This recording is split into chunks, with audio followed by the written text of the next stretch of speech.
tayo ka magsimula na ating pagbatastas ng mga palaspas.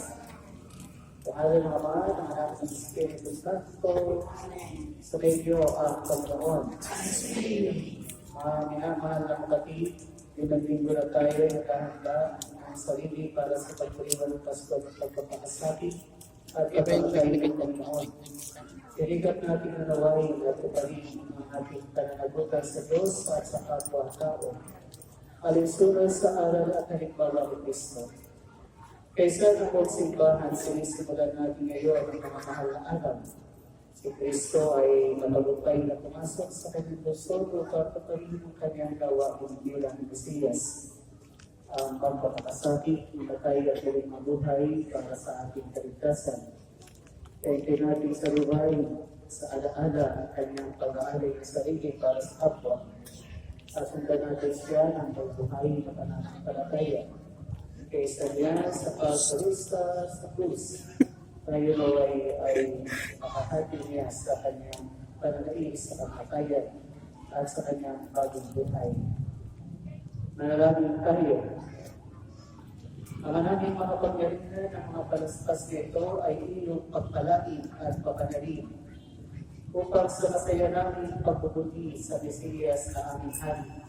Siya ay aming masundan at sa pamagitan niya ay aming kapitid ang hindi magmamali na gusto ng Jerusalem sa kanyang pinaghaharian kasama mo at ang Espiritu Santo magpasawalang hanggan. Amen.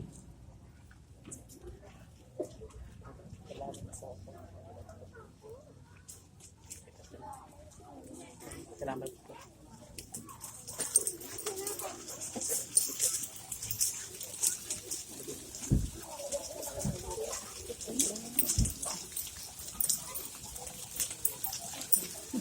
Bless na. Amen.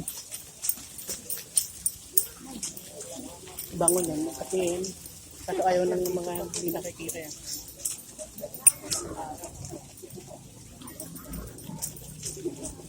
Oh, sa mga ligo dyan, oh.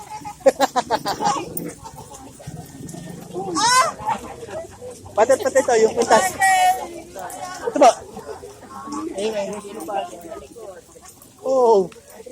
Bless na bless, oh. Batang-bata, amen. Amen. Woo!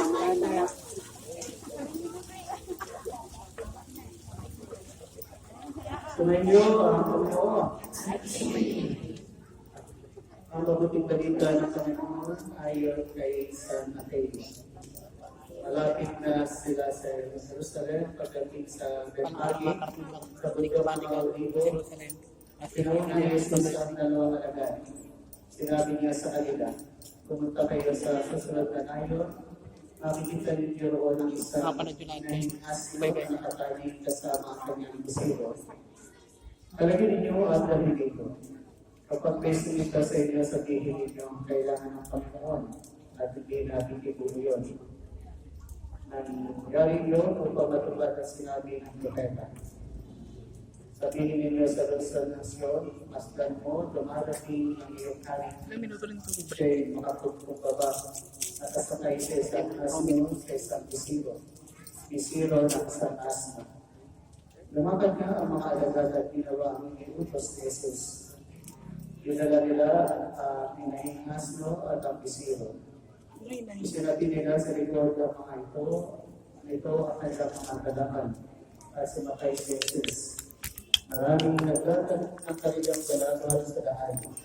Ang iba na may pulutod ng mga sama ng kahoy at sinilatagin sa daan. Nagsisigawan ang mga taong nauna at sumusunod sa mabuhay ang anak ng David. Pagpalain ang dumarating sa ngalan ng Panginoon. Purihin ang Diyos. Pagpasok ni Jesus sa Jerusalem, nagulo ang buong lungsod. Sino kaya ito? Tanong nila. Si Jesus, ang propeta taga Nazaret, Galilea, sagot ng karamihan. Ang mabuting balita ng Panginoon. Mga minamahal na kapatid, tularan natin ang mga tao na nagbuli kay Jesus. Halina't magposisyon sa kanyang karangalan, taglay ang katawakan. ay may bakas na sa bahay. Ano po kayo? Ipauna po kayo lahat. Kay Ito na.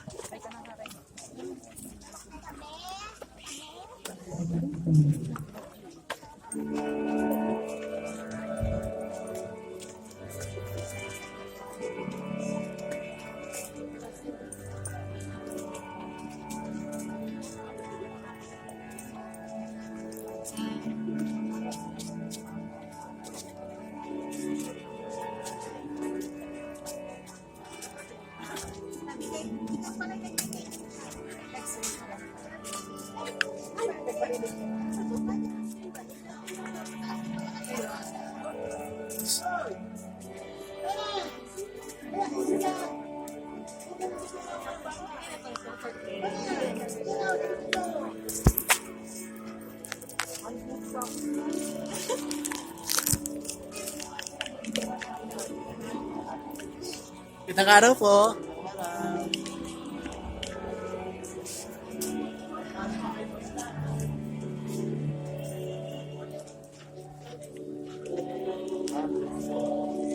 Dami tao ngayon ito po. Pag nagkakaroon linggo, hindi ganito kadami. Pansin mo yan.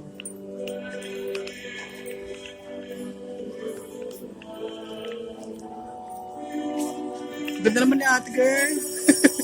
Ang cute.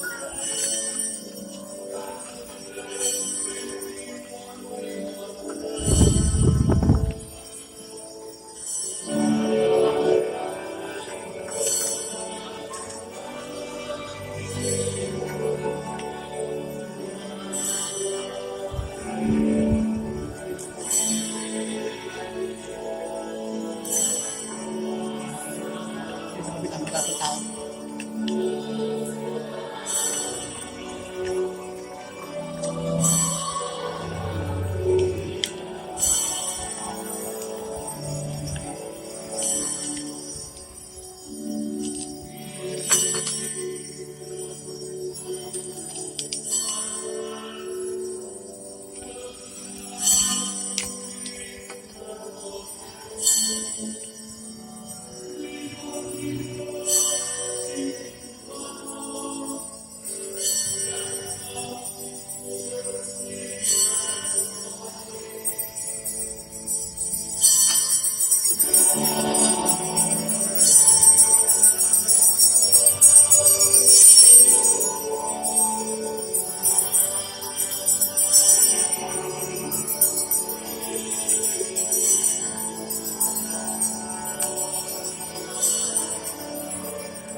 Manalangin tayo.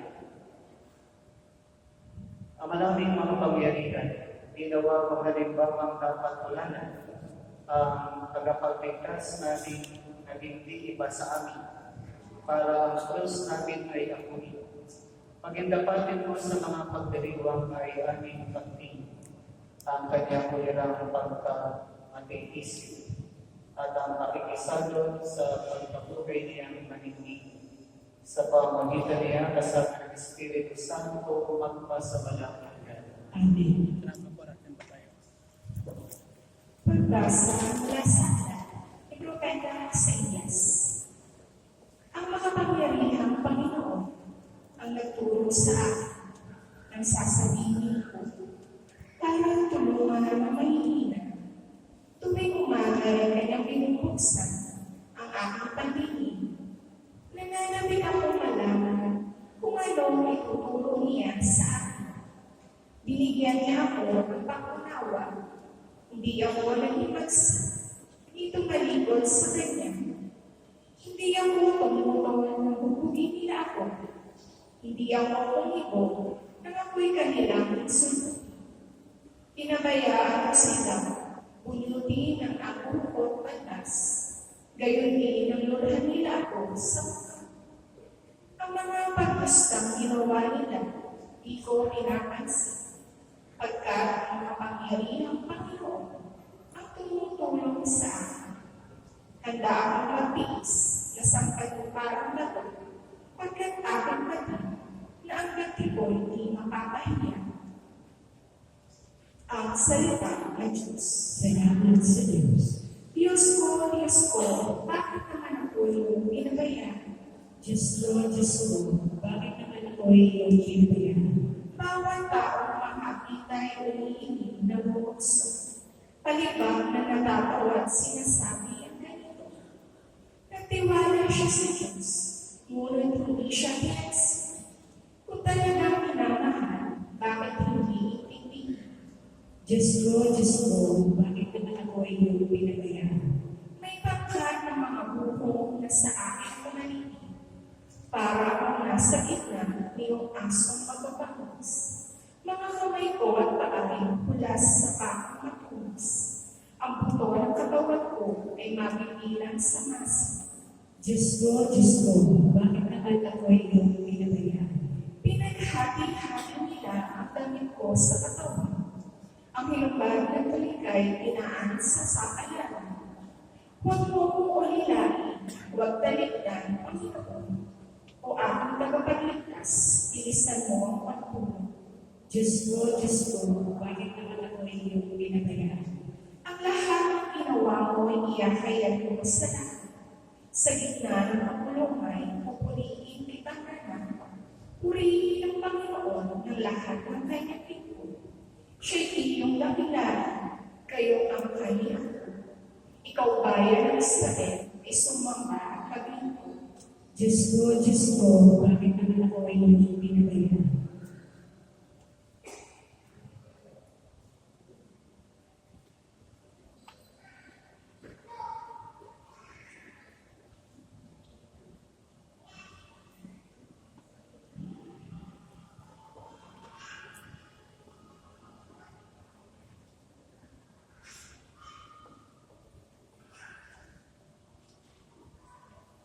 Pagbasa mula sa ikalawang sulat ni Apostol San Pablo sa mga taga-Pilipos. Si Kristo Jesus, bagamat siya'y Diyos, ay hindi nagpilit na manatiling kapantay ng Diyos. Bagkos, sinubad niya ang lahat ng katangian pagka-Diyos. Nagkatawang tao at nabuhay na isang alipin. Nang maging tao, siya'y nagpakababa at naging masunurin hanggang kamatayan. Oo, hanggang kamatayan sa krus. Kaya naman, siya'y tinanggap ng Diyos at binigyan ng pangalang higit sa lahat ng pangalan. Ano pa ang lahat ng nilalang na nasa langit, nasa lupa, at nasa ilalim ng lupa ay maniniluhod at sasamba sa Kanya. At ipakakayag ng lahat na si Jesucristo ang Panginoon. Sa ikararangal ng Diyos Ama. Ang salita ng Diyos. Salamat sa Diyos.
ang pagpapakasati ng Panginoong Jesucristo ayon kay San Mateo.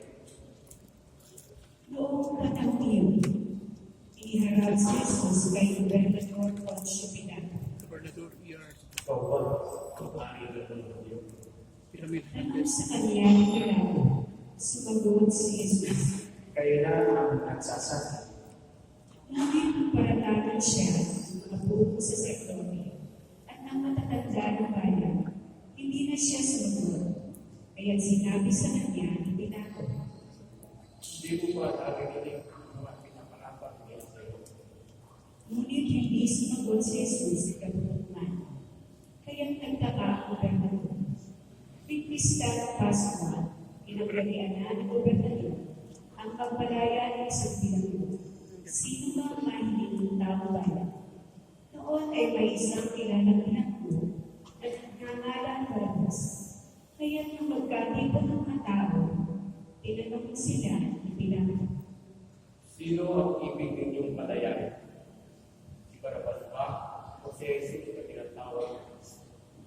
Alam ni Pilato na higit na pagdudyon sa kanila na dalhin sa kanya si Jesus. Hindi lamang iyan. Samantalang siya'y nakalunok sa hukuman, nagpasabi sa kanya ang kanyang asawa. Huwag kang makialam sa taong iyak na walang kasalanan. Sapagkat kagabi, pinahirapan ako ng aking panangin tungkol sa kanya. Ang mga tao naman ay sinusulan ng magpulong sa serdote at ng matatanda ng bayan na hilingin kay Pilato na si Barabas ang palayain at si Jesus ay ipapatay. Muli silang tinanong ng gobernador. Sino sa dalawa ang ibig ninyong palayan? Si Barabas po. Sagot nila. Junel po. Sinabi sa kanila ni Pilato. Kung kayo, ano ang gagawin mo kay Jesus na tinatawag Barabas? Sumagot ang lahat. Ipako sa krus. Bakit? Anong masama ang ginawa niyo? Tanong ni Pilato. Ngunit lalo pa nilang sigaw. Ipako sa krus. Nang makita ni Pilato na wala siyang magagawa at malamang pang magkagulong na tao, nagpakuha siya ng tubig at naghugas ng kamay sa harapan ng mga tao. Wala akong pananagutan sa matay ng tao.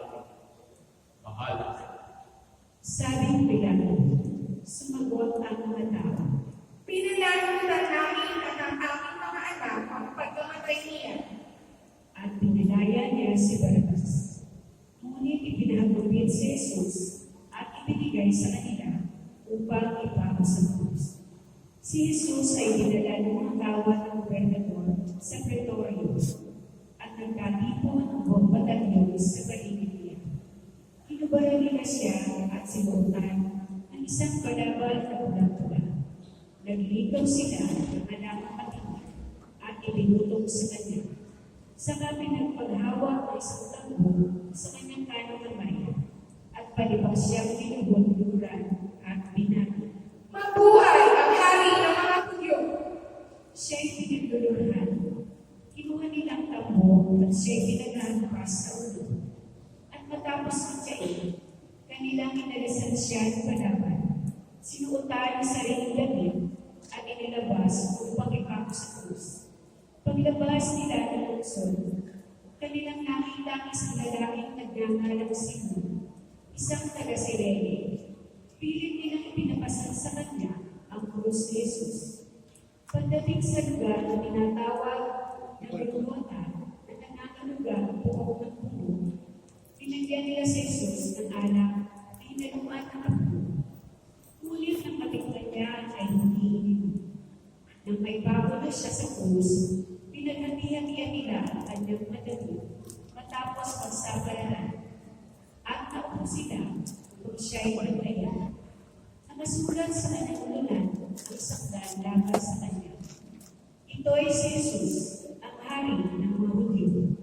Dalawang pulisan ang sabay niyang pinako sa krus, isa sa kanan at isa sa kaliwa. Pinibag siya ng mananigala at tatanong pang sinabi. Di ba ikaw ang igiba ng Petro?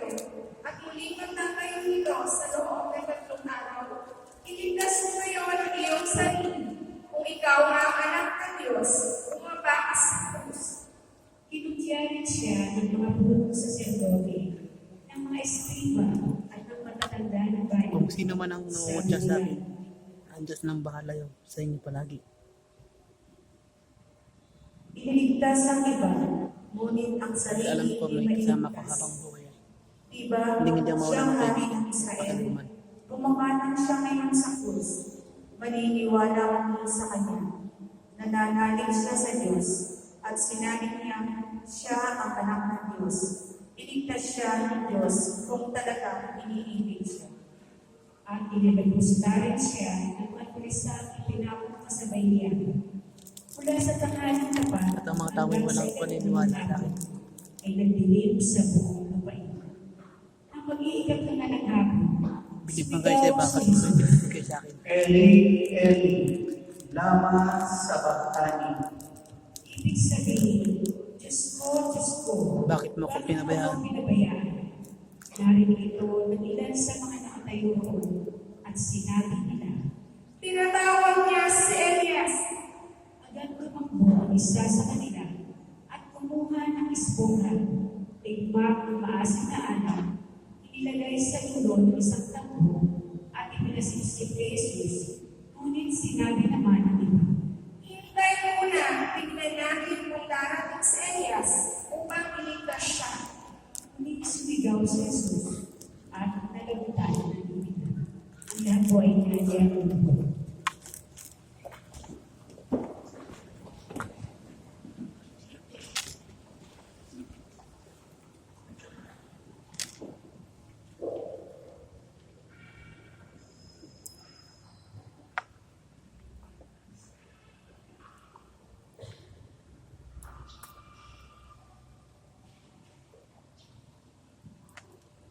Sa lawak ng langit, hindi ka mawala ng kasama kapag ikinalalalig. Magsitayo na po.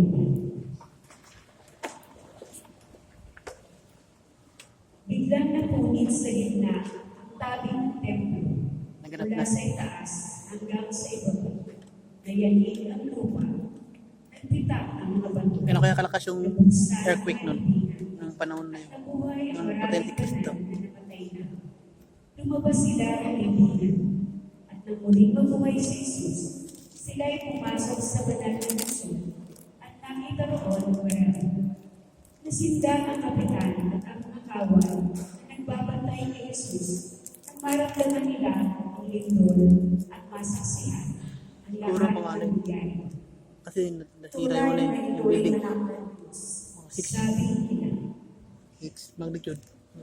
Ang mabuting balita ng Panginoon. 6 to 8 magnitude siguro yun.